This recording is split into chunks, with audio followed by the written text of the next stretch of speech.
It seems that a while back, as people followed you, you were really into peace at any, not at any cost, but just very peaceful. Peaceful means for revolution. And I read an article in Ramparts, and you were into violent revolution. And now... I'm not. Well, that's what it stated. No, the article in Ramparts was basically about socialism, right? And I don't believe in violent revolution. Yoko stated it very well, which is violent revolutionaries are playing the same establishment game. I believe in some of the things Jerry Rubin and A.B. Hoffman have done, like the theater in court kind of revolution. I believe in the revolution of happening and that artists, Yoko says artists don't create. Any woman can create, a man can destroy with a Coke bottle, and an artist revalues. If I'm a revolutionary, or we are revolutionaries, we're revolutionary artists, not gunmen. I believe in the Black Panther original statement, the 10-point program, which is not violent, which says to defend yourself against attack. I might consider that, but anything else I don't consider. So I'm still for peace, peaceful revolutionary. But I'm an artist first and a politician second. I don't know if the article was wrong or not, but it stated you were saying in your song Revolution. What? That in your song Revolution. Yeah. You wanted to change a few of the words from count me in to count me out, or count me out to count me in. I have both versions. Revolution, there's 3 versions. Number 1, number 2, and number 9. Number 9 is an abstract picture of revolution. Number 1 was the single because the other boys didn't like the number 2 is the single because the other boys didn't like number 1. They said it wasn't fast enough, so I made it fast. And sometimes I said count me in, count me out. The thing I regret was making a reference to Chairman Mao, which might spoil any chances I have of going to visit China, like those ping pong people do. I'd love to go and see what's happening there. But I wrote the Chairman Mao line in the studio because I didn't have any words. What I was trying to say to the Maoists, or anybody that wanted to change the world, why go and stand in front of a policeman with a red communist flag in your hand and a big suit and all like that, and then get hit? I thought it was unsubtle. So in the song, I wasn't putting down revolution. I was saying, isn't that a bit unsubtle?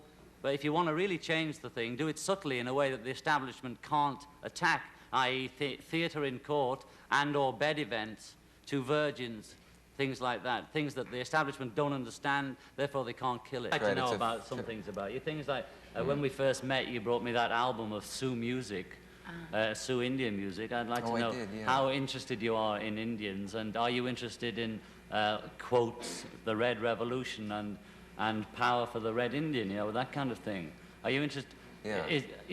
What are American people doing for Indians? That's a big question over in Europe. Yeah, I'm getting more and more interested in that. First, I was just interested in Indians like a kid at the cowboy movies, and that's how it started. And then I come from the Midwest, where there are there are Indians everywhere. But I mean, I used to see some as a kid, and then I don't know. I guess you just develop a feeling that's so tragic, that whole period of My Lai-like incidents, the Sand Creek Massacre, the Custer's wiping out of the Indians at I just heard something very interesting on the what are those Indians down, the Incas and those other ones that could write? Well, Aztecs and... The Mayans. Oh, the Mayans, yeah. I was reading, somebody on TV was talking about how when the Spanish came, these priests burned for 30 days all the Mayan books.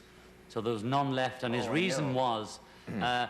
it's either the word of God, and we've already got that, so we'll destroy it, and if it isn't, it's the work of the devil. So they destroyed the whole Mayan culture, literature, which was very good and very aware, and there was about 3 books left which sort of say, got up and went to work, and there's not enough words for them to work out what the language was. That's right. This one man destroyed a whole written for Christianity. Culture. Yeah. That's also, the man who led the Indians against, who led the cavalry against the Indians at the Sand Creek Massacre was a man of the cloth. Oh, yeah. Not that all you had men of the cloth... You had an interesting Indian on your show you were telling me about, too. I have... I had a man who was also a great authority on Indians. He was at Custer's Last Stand or something? No, he was a friend of Curly, who was Custer's scout, John Nyhart. You didn't know he was an Indian freak, did you? So what about the Red Revolution, then? Maybe you could... What's going to happen? You feel so frustrated at what was done to the Indians in the past that you feel like you should do something for their descendants now, who are still getting it 6 ways. Illiterate and not educated, not looked after. I mean, they're like... I don't know if they're having it worse than black people here, but it's pretty rough for them, isn't it? Yeah, it's very bad, and I think it's good that people have a sense of conscience about it and are doing something about it. Well, they've made so much money out of the Indians. At first they took the land, and then they made movies about them taking the land, you know? It's a bit mean, you know? But we always used to stick up for the Indians in Britain on the movies, you know? I heard that in one movie they were making in which they did the Custer battle, which has never been done well on the screen, but anyway, they used the Crows as the ones who attacked Custer, whereas actually the Crows were the scouts for Custer. Oh, I see. And the Sioux, who were working on the picture, were furious and said if it hadn't been for us, there wouldn't have been any Custer battle. Well, it's like Nixon having a Japanese watch, isn't it? Having a what? Japanese watch, you know. Does he have a Japanese watch? He does, yeah, with a Spiro Agnew watch. He has Japanese watch. I didn't realize But what's happening with the Indian? I mean, what are they doing for them, you know? Don't they legally really own the land? Not like enough. Interestingly enough, some conservative politicians seem to be more concerned for the Indians than some liberal politicians. Maybe they've realized how many there are on the whole American continent, including the South. How many People votes think there's only a few Indians left. There's millions of them in the whole continent of America, which includes South America. And one day they're going to be asking for their rights. I wouldn't be surprised if they weren't standing next to the black people, too. So it's either give now or die later, I reckon.